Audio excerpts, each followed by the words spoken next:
Mở cho chú ơi. Wow, mẹ. Chú còn lại cơ. Cái đứa trẻ cả sao cơ đấy. Nhưng mà chú cho cái này tao bỏ thì nó có cái bọt nó có là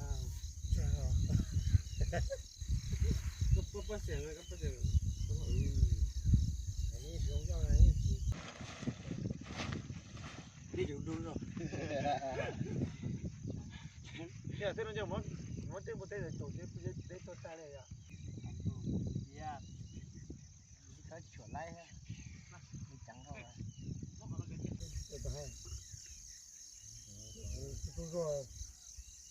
Tôi hay coi, hay chuyện. Còn chị tôi này nữa, chị thấy không nè, có này chứ, chứ không đấy. Được, tôi tới chị đâu. Tôi đi. Đúng rồi mà trống. Cái rồi.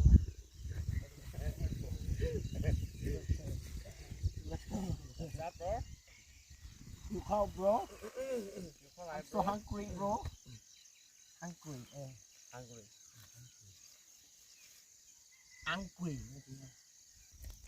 Mình ra mùi nó mới chi? Nó là hết lấy kia. Cái.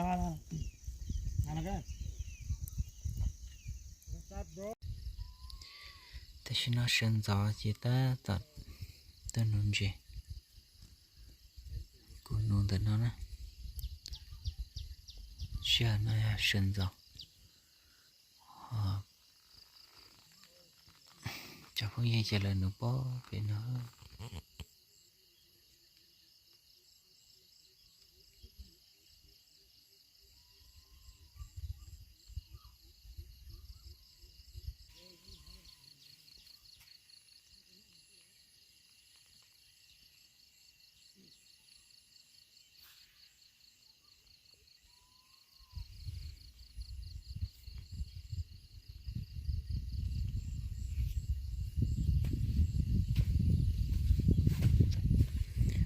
tát tại giật tử bó tìm bóng được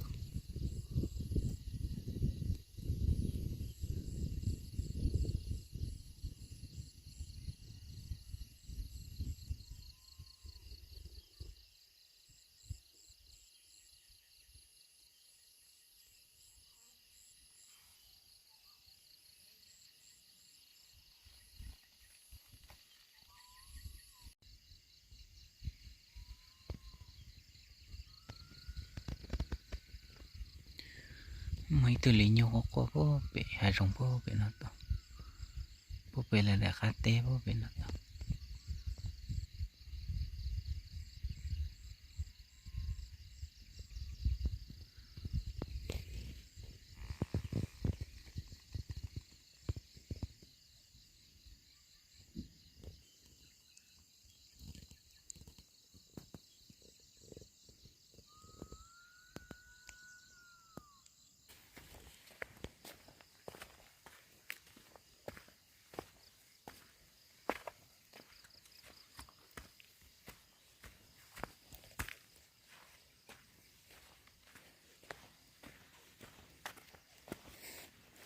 nó chả thế